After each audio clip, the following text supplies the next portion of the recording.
So in this video, we're covering how to be what you dream to be. So the reason we're doing this one is because most people get a miseducation around how to reach their goals. They think of it as so much of a cognitive process, like, okay, I just need to write the list of everything that I need to achieve and off I go to achieve that.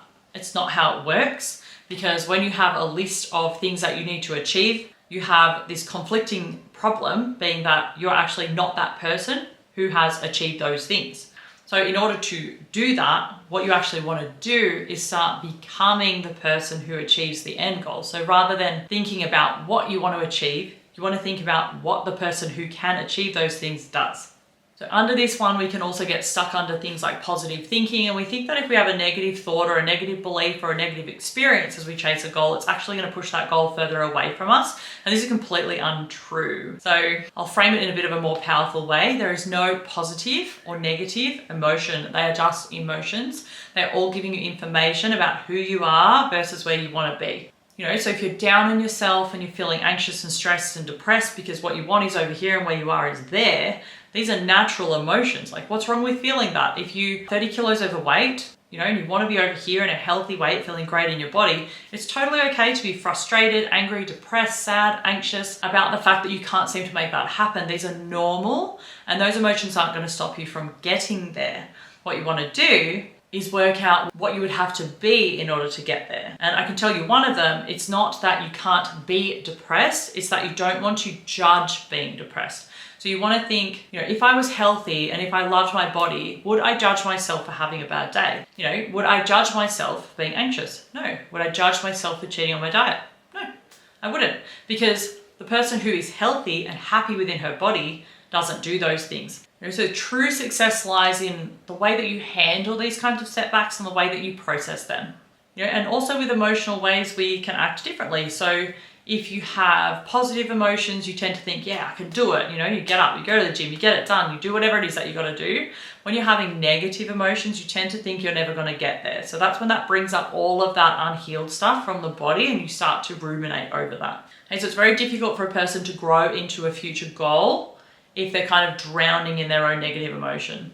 So what do we do to overcome this?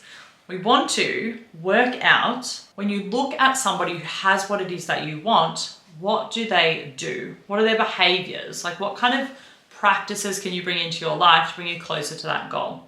Like, for example, they're not probably playing the victim. They're probably not just thinking about where they want to be. They're probably not just thinking about going to the gym. They're at the gym. They're probably not thinking about how they're going to eat healthier. They're just trying to eat healthier. And I'll tell you a pro tip. They're not perfect and you don't have to be perfect to get there. They're just being the person who has a healthy lifestyle, and the consequence of that is to feel better in their body. So there's nobody over there who's lucky with you over here who's unlucky. Those people are just making different choices. And yes, we all have different starting points, but this does not mean you can't reach your goals. It just means it's probably going to take you a little bit longer.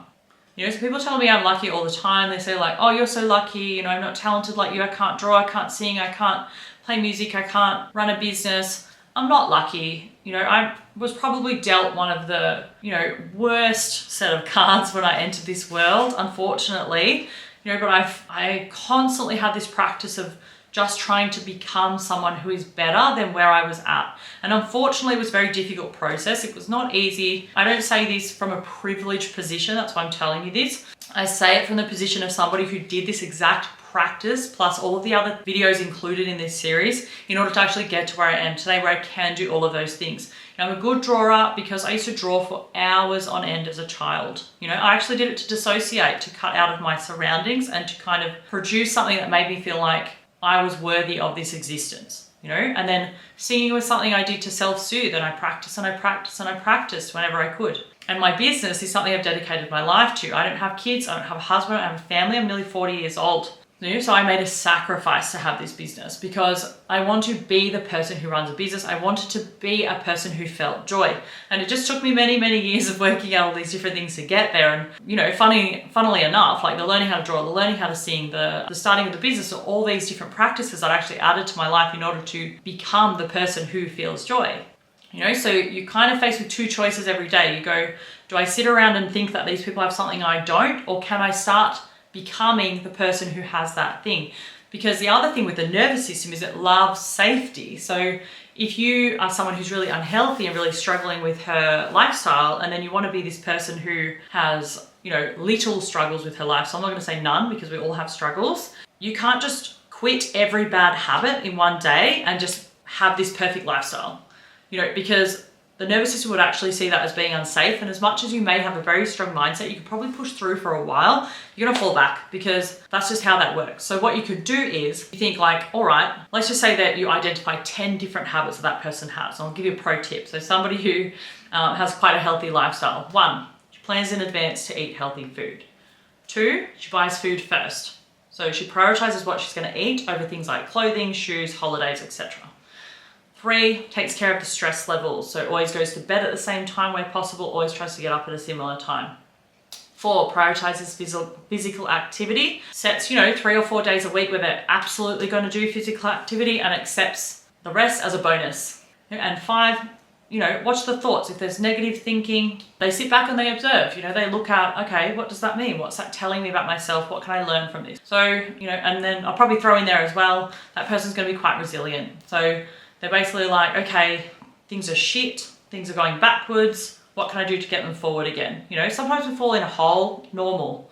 Sometimes that hole might last a week, 2 weeks, 3 weeks, month, sometimes only an hour, but the point is that you let that emotion flow through you, you reflect and you learn, and then you jump back on and try again. That's what that person does. It's nothing probably as spectacular as what you think it is. It's totally within your reach as a human being. So you're not a victim, you're just a human being, and you have the same kind of magnetic potential as the rest of us to bring into your existence those things that you dream to have. So back to how to become the person who achieves that end goal, that person who owns that end goal. 1, find a muse, find a person who has done that and ask them some questions. So 1, what did they do?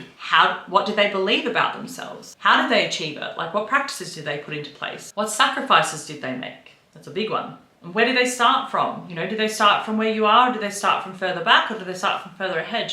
It's always a really good idea to frame around what this goal looks like that you're trying to achieve so that you can be that person. But if you don't understand what's required, then you're not going to achieve it. Then you're not even going to get started. And so from there, you can actually look at all those different things and you go, do I actually want this life? Somebody says, in order to become a bikini pro, I took steroids, I took clenbuterol, I only eat chicken and broccoli, I do 40 hours on the Stairmaster morning and night, and I have no social life, no relationship, and I live on social media.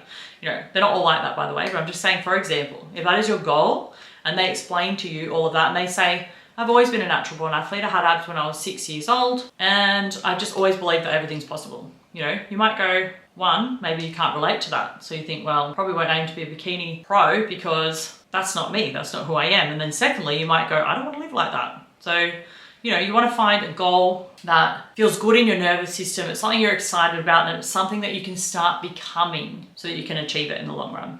And another example I like to use here is people who whinge about not being able to lose weight all the time. I listen to this all day, every day. I don't have anything against it because we all have this experience where we've all been messed with in the head around weight loss. But people do this thing where they whinge about their weight all the time, and they whinge about everything they've tried, and they whinge about how nothing's ever going to change. But they don't change it. So I always say to them, I'm like, look, I don't want to listen to the whinging. I'm very happy to be here for the solution, but I'm also very happy to just help you love your body the way that it is. So you're either feeling really uncomfortable in your body and you're making steps to move past this, or you're feeling really uncomfortable in your body and you're making steps to love your body. And you're going to stop talking about trying to lose weight because you're not actually going to commit to it. So that's another thing. Do you actually want to do the practices that help you lose weight? If not, learn to love your body. Just work on feeling great in your body.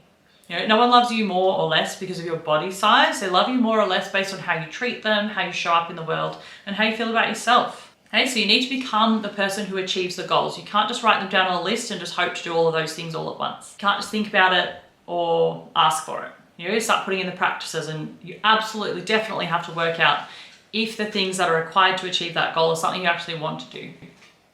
I'll see you in the next video.